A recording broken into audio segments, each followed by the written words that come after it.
بسم اللہ الرحمن الرحیم۔ ایک بزنس مین نے خواب میں دیکھا کہ ایک شخص اس سے کہہ رہا ہے کہ تمہاری کمپنی کے مین گیٹ کے سامنے جو پھل بیچتا ہے اس کو عمرہ کرا دو۔ نیند سے بیدار ہوا تو اسے خواب اچھی طرح یاد تھا، مگر اس نے وہم جانا اور خواب کو نظر انداز کر دیا۔ 3 دن مسلسل ایک ہی خواب نظر آنے کے بعد وہ شخص امام کے پاس گیا اور اپنا خواب بیان کیا۔ امام صاحب نے کہا اس شخص سے رابطہ کرو اور اسے عمرہ کروا دو۔ اگلے روز بزنس مین نے ایک ملازم سے اس پھل فروش کا نمبر معلوم کرنے کو کہا۔ بزنس مین نے فون پر اس پھل فروش سے رابطہ کیا اور کہا کہ مجھے خواب میں کہا گیا ہے کہ میں تمہیں عمرہ کراؤں، لہذا میں اس نیک کام کی تکمیل کرنا چاہتا ہوں۔ پھل فروش زور سے ہنسا اور کہنے لگا، کیا بات کرتے ہو بھائی، میں نے تو مدت ہوئی ہے کبھی فرض نماز ادا نہیں کی اور تم کہتے ہو کہ تم مجھے عمرہ کروانا چاہتے ہو۔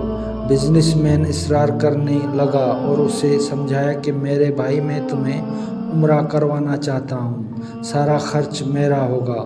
خاص بحث کے بعد آدمی اس شرط پر رضامند ہوا کہ ٹھیک ہے، میں تمہارے ساتھ عمرہ کروں گا، مگر میری تمام اخراجات تمہارے ذمہ ہوں گے۔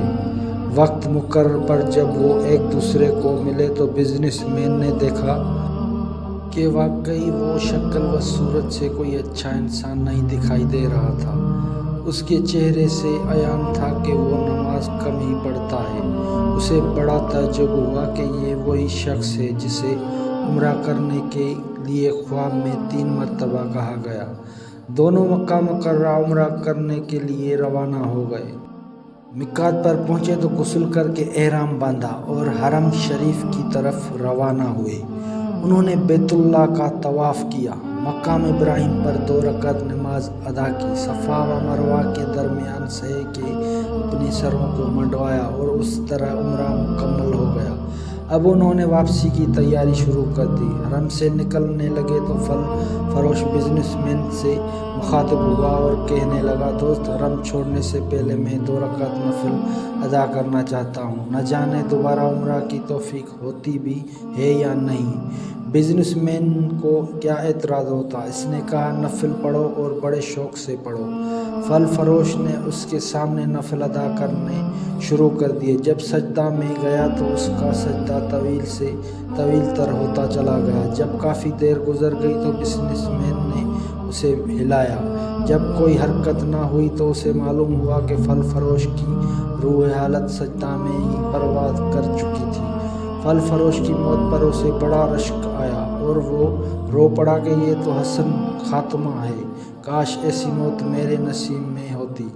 اس شخص خوش قسمت انسان کو غسل دیا گیا اور حرم میں ہی اس کی نماز جنازہ ادا کی گئی۔ ہزاروں فرزندان اسلام نے اس کا جنازہ پڑھا۔ وفات کی اطلاع اس کے گھر والوں کو دی جا چکی تھی۔ بزنس مین نے اس کے گھر کا تمام خرچہ اپنے ذمہ لے لیا۔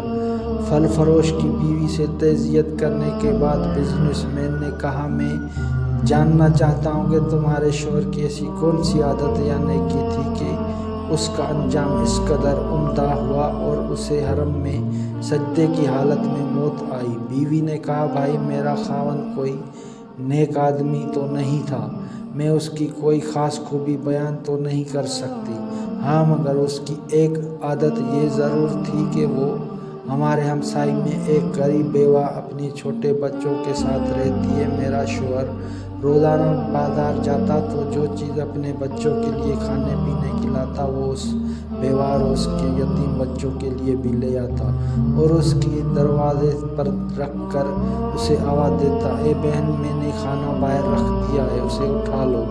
یہ بیوہ عورت کھانا اٹھاتی اور آسمان کی جانب سر اٹھا کر دیکھتی اور کہتی، اے اللہ رب العزت، آج پھر اس نے میری بھوکے بچوں کو کھانا کھلایا، اے اللہ رب العزت، اس کا خاتمہ ایمان پر فرما۔ زندگی تو جیسی تیسی بہرحال گزر ہی جانی ہے، لیکن جس قدر ممکن ہو لوگوں کی مدد کیا کریں۔